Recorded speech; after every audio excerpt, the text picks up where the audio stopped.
सुहणे अलीअ सां मुंहिंजो प्यार आहे। सुहणे अलीअ सां मुंहिंजो प्यार आहे। मुर्शिद मिठो ही मुंहिंजो सरदार आहे। सुहणे अलीअ सां मुंहिंजो प्यार आहे। सुहणे अलीअ सां मुंहिंजो प्यार आहे। मुर्शिद मिठो ही मुंहिंजो सरदार आहे। सुहणे अलीअ सां चौथों ख़लीफ़ो आहे हक़ जो इमाम साईं। अरबीअ जो सोट सॻो ऐं आ ग़ुलाम साईं। ॿारनि में अवल सभ खां कलमो आ जंहिं पढ़ियो आहे बहादुर बणिजी वेरनि सां ही विड़ियो। कुफर खे भॼायो जंहिं ख़बर खटायो जंहिं सचो ही सिपाही कंधार आहे। सुहणे अलीअ सां मुंहिंजो प्यार आहे। सुहणे अलीअ सां मुंहिंजो प्यार आहे। मुर्शिद मिठो ही मुंहिंजो सरदार आहे। मुर्शिद मिठो ही मुंहिंजो सरदार आहे। सुहणे अलीअ सां हैदर ही सफ़दर सुहिणो न्याणो रसूल जो आ। माणियो ही मर्तबो जंहिं शोहर बतूल जो आ। बाबो हसनैन जो ही आहे तमान वारो। शेर ख़ुदा थो सॾिजे सुहिणो ही शान वारो। मञा जंहिंखे रहबर थो चवां जंहिंखे दिलबर थो नींहुं रखियो मूं निर्वार आहे। सुहणे अलीअ सां मुंहिंजो प्यार आहे।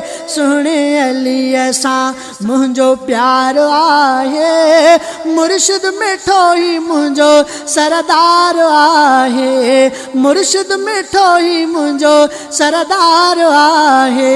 सुहणे अलीअ सां ॾाढी निमाज़ पटको जंहिंजो तरीक़ो सुहिणो।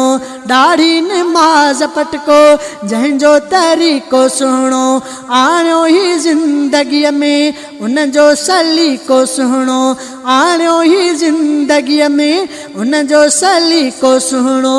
कारी क़ुरान जो ऐं आलिम दीन हो ही बेहद सखा हुई जंहिं वटि तोड़े मिस्कीन हो ही। वफ़ादार आका जो साथी सहाबा जो कामिल सजण जो किरदार आहे। सुहणे अलीअ सां मुंहिंजो प्यार आहे। सुहणे अलीअ सां मुंहिंजो प्यार आहे। मुर्शिद मिठो ही मुंहिंजो सरदार आहे। मुर्शिद मिठो ही मुंहिंजो सरदार आहे। सुहणे अलीअ सां आहियां अलीअ जो आऊं मुंहिंजो अली आ प्यारो। भली इल्ज़ाम लॻनि जीअ जो ही आ जियारो। जेको अलीअ जो मुनकिर तंहिंखे काफ़िर चवां थो।